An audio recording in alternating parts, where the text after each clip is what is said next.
Hey guys, so today's lesson is going to be over the periodic table of elements. So I've got up here kind of a makeshift periodic table. I really wish I was teaching this to you guys in person because it would be a lot more fun, kind of easier to understand. But we'll try to see if we can do what we can doing it over or through video. So I am going to be going over with you again your slideshows, and these are your slideshow is posted up in the materials section for this week. Also, what I've got posted up is a really helpful website when it comes to navigating the periodic table. So if you can see here, we won't go through it in today's video lesson because then it would just be like an over 30-minute long video that I'm sure you guys wouldn't be able to sit there and watch. So I'm going to try to make this as simple for you guys as possible. So, but if you go to this website, which is called chemistrylearner.com, it's linked to you in your materials section. What this does, they kind of just go through each of the different types of elements that are on the periodic table, from alkali metals to nonmetals, halogens, noble gases, stuff like that. I would really encourage you to go through and kind of look through each of these because it will give you some chemical and physical properties. Why are they named, these certain types of groups. Pretty much, I'll give you kind of the rundown of why these are grouped the way they are. They have similar chemical and physical properties, and what you will be able to tell as you look at the periodic table, if you go through each of those types of elements, is that on the left of our periodic table, you'll find elements that have a higher reactivity, and then as you move from left to right, the elements will have a lower reactivity. So over here, we'll have our alkali metals, which have our highest reactivity, and over here are our noble gases, which don't have any reactivity at all. So again, I would highly encourage you to go onto that website and just kind of take a look around, see if you can find some new stuff. So again, today I'm just going to be going over your slideshows, explaining some things. So we'll look at how the periodic table is organized. We are going to be looking at valence electrons, and then how to find your valence electrons for each of your elements. And then we are going to be looking at how to create an electron dot diagram. So I'm going to try to make everything as simple as possible for you guys in this lesson. So first things first, we'll go ahead and look at how our periodic table is organized. So let's see if I can show you the definition here. So on your slides, the periodic table is defined as a table where elements are organized by increasing atomic number or number of protons. So remember that our atomic number is always shown in the top left-hand corner of our element's little square. Okay, so for example, our periodic table starts off with hydrogen, and that is because it only has one proton. So it's, oh, my pen's not working. So our atomic number is going to be 1. And that's just going to be going from left to right until we get all the way down to 118. So for this periodic table, and it'll look like this through all of them, this is actually not like a separate section that's underneath your periodic table. These lanthanide and actinide series are actually part of the periodic table. They're part of, in this case, these little pink squares. The reason why they don't add those in is just because it would make the periodic table too big. So that is how the periodic table is organized. It's organized by increasing atomic number, okay? So in the late 1800s, Dmitri Mendeleev, which you guys learned about from your atomic structure timeline last week, he was one of the scientists that I had you research. He actually devised the first periodic table based on atomic mass. Now, if you remember, atomic mass is shown at the very bottom of a square. So for say lithium, it would be 6.941. So how Mendeleev created this or organized this was he did it by increasing atomic masses. However, these were kind of out of order whenever he did this. So in 1913, Henry G.J. Moseley actually arranged the elements by atomic number, and this is what we use today. So now we're going to go ahead and look at how the periodic table is arranged. So it is arranged in what are called groups and periods. So groups, these are your vertical columns of elements with similar properties, and these are numbered from 1 to 18. So your groups, again, they go from left to right, and these are your vertical columns, okay? So you can refer to them as groups, columns, whatever you want to. Just know that these are our vertical rows, okay? So we have one over here, and then it ends at 18 all the way over to the other side. I don't know if you can see it, but just to kind of give you the idea, okay? So the elements in the same group, they have the same number of electrons in their outer energy level.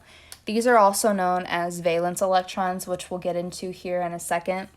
But pretty much what this means is that group 1, for example, will have only 1 electron in their outer energy level, okay? Group 2 will have only 2 electrons in their outer energy level. And I will say that this gets kind of confusing when it comes to drawing your electron dot diagrams and trying to determine the number of valence electrons. So whenever we get to that particular part in this presentation, I'm going to try to make it as clear as possible for you guys, okay? So next we're going to look at what are called periods. So periods are your horizontal rows of elements, and they contain increasing numbers of protons and electrons. And these are numbered from 1 through 7. So your periods, for example here, we've got them numbered 1 through 7. These are your horizontal rows. Okay, so your groups are your vertical columns, your periods are your horizontal rows.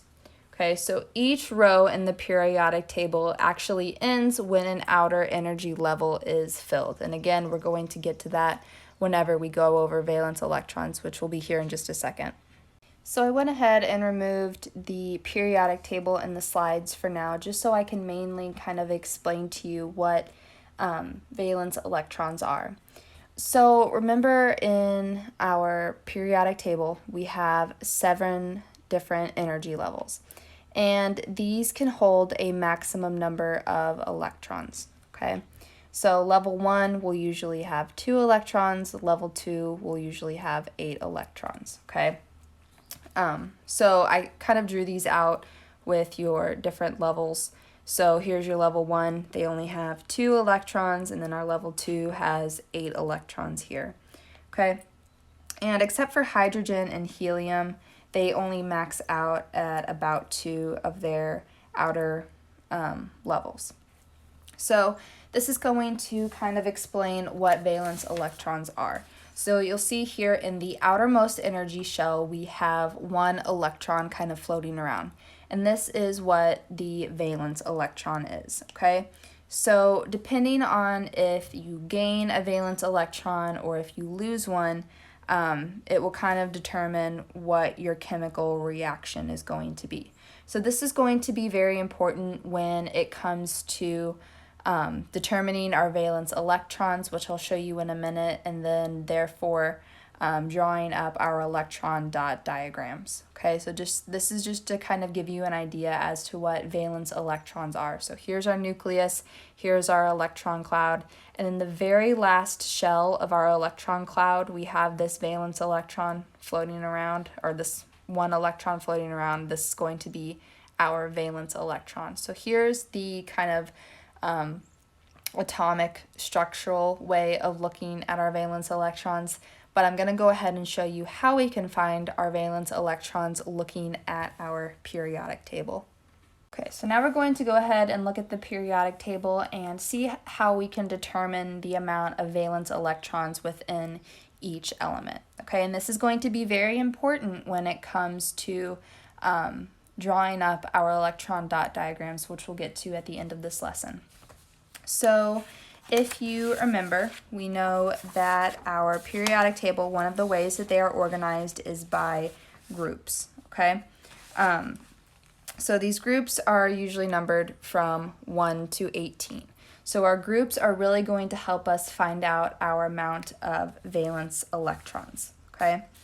So how we do that, we have groups numbered up here from 1 to 18, okay?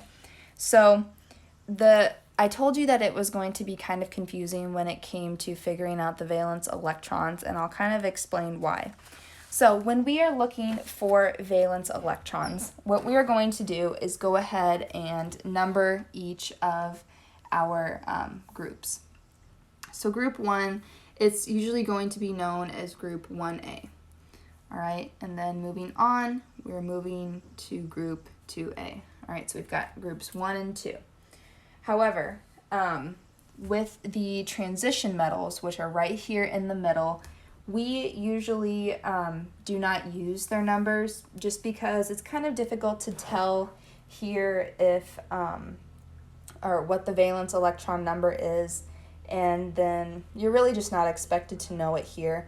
So what we're going to do, we're not going to worry about the groups for our valence electrons. So we'll go ahead and cross each of these out. Okay, so we've crossed 3 through 12 out. That brings us to our third group being number 13 over here. So we're just going to call that group 3A. Okay? Then we have got our fourth group. It's going to be 4A. Number 15 is going to be 5A. Number 16 is going to be 6A. 17 is going to be 7A, and then 18 is going to be 8A. Okay, so these are the main groups that we are going to focus on when it comes to figuring out our valence electrons. So when we're figuring out our valence electrons, do not worry about the transition metals. We're only worried about groups 1, 2, and then we start again over here on 13, okay? And these are renamed, all right? 3A, 4A, 5A, 6A, 7A, and 8A, okay? So that should kind of help you when it comes to figuring out our valence electrons. And from here, we'll go ahead and start our electron dot diagrams. Okay, so again, I'm not going to be putting up your slides here. I'm just going to be kind of reading off of them just because it's going to take up too much space here on the whiteboard, and I really just wanted to use this space to show you how to draw your electron dot diagrams. So what electron dot diagrams are, they use the element symbol and dots to represent the outer energy level electrons. Remember, those outer energy level electrons are also called valence electrons. And I'll hold this up here for a second so you can see this is what your electron dot diagrams are going to look like. So we're going to kind of go through the process of creating one of these. Okay, so I remember in my high school chemistry class, we were expected to draw these electron dot diagrams all the time. So if you take a chemistry class in the future, this is really going to help you out, okay? What this is just pretty much a simplistic way of showing the reactive electrons of an atom. Remember those reactive electrons, the electrons that are in the outermost energy shell, those are called valence electrons, okay? So valence electrons are really what we're going to be focusing on when we talk about doing our electron dot diagrams. So again, these reactive electrons are found in the valence shell, which is that outermost shell of your atom, and they are called valence electrons. So how we're going to do this, we'll just go ahead and I'll show you an example of how we can draw one of these out. And you guys can practice this at home. You can kind of just pick random elements and try drawing them for yourselves, and then I'm sure you can find the answer somewhere if you Google it. So today we're just going to do one example. So I went ahead and I picked chlorine. So well, first of all, we'll write out our symbol. So Cl is our symbol for chlorine. Now, in order to find like how many dots we're going to have in our diagram, we need to again refer to our periodic table, and we need to find out how many valence electrons there are. So again, I just explained that we have several different groups. Again, we're not focusing on the transition metals. What we need to be focusing on, and I'll move you guys over, is these two groups here and then the rest of these groups over here. So if we look for chlorine, we will find it over here in group 7A. So that means that we are going to have 7 valence electrons. Okay, so let me just give you a really quick example. This works for pretty much anything. Say you wanted to find the valence electrons in barium. Okay, so barium is over here in group 2A, which means it would have 2 valence electrons. And that's how that pretty much works. So now we'll come back over here. We know that we have 7 valence electrons. Okay, so we need to keep that in mind. So now we are going to use something called the cross method in order to draw up our electron dot diagrams. And how that works is just you put a cross through your symbol, okay? And we're going to be focusing on each ends of the cross to draw out our valence electrons. So we know that we have 7 valence electrons. We are going to start off working clockwise, and we are going to draw each of the 7 valence electrons on one side of the cross. So we'll go ahead and put our first one here. And you usually don't number these. I'm just numbering them for the sake of showing you how it works. So we'll put number 1 here, working in a clockwise fashion. We're going to put our second one right here on our second end of our cross. Then we're going to move to our third end, number 3, and then we'll move to number 4. Okay, so we've got that basic structure down, but we still have 3 more valence electrons to draw up. So how are we going to do that? We're going to go ahead and continue where we started. So we need to start off with the first section, or the first end of the cross that we worked with. So we'll move on and we'll put number 5 right here on the other side of the cross. Okay, we don't want to put it over here. That wouldn't be correct. So we need to put it on the other side. Working clockwise, we can draw number 6. And then finally down here we'll put number 7. So something very important to remember is that there can only be 2 of these valence electrons at the end of your cross. Okay, we can't have 3 or 4 hanging out down here. All right, that wouldn't be an accurate representation of our electron dot diagram. Okay, so after you're done with that, you can erase your cross, and I'm not sure how perfect I'm going to get it, but I'll try my best. So let me erase this right here. Okay, and this should be kind of what your electron dot diagram looks like. Okay, this is also called the Lewis dot diagram for who it was named after. But if you guys want to, you can just kind of pick out whatever element you want, and you can practice these electron dot diagrams on your own. Again, if we were in class, I would probably have you guys practice, a set of elements on your own, but unfortunately we're unable to do that. So what I'll have you do, if you want to, just go ahead and pick some out, and then you can look up the answers. Say if you were doing the electron dot diagram for sulfur, you draw yours out using the method that I showed you up here, and you can probably just Google electron dot diagram for sulfur. Okay, and if you have any questions about that, you can email me. Again, this is all that we're going through today, and this is going to be our last lesson of the week. So hopefully everything was pretty clear on here for you in terms of what we went over in the presentation today. Again, I would highly recommend that you go to the website chemistrylearner.com. I'll write it out for you here. Maybe I really can't see it.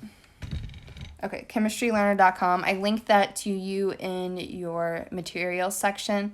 Again, this just does an absolutely phenomenal job at explaining each of the different sections of the periodic table.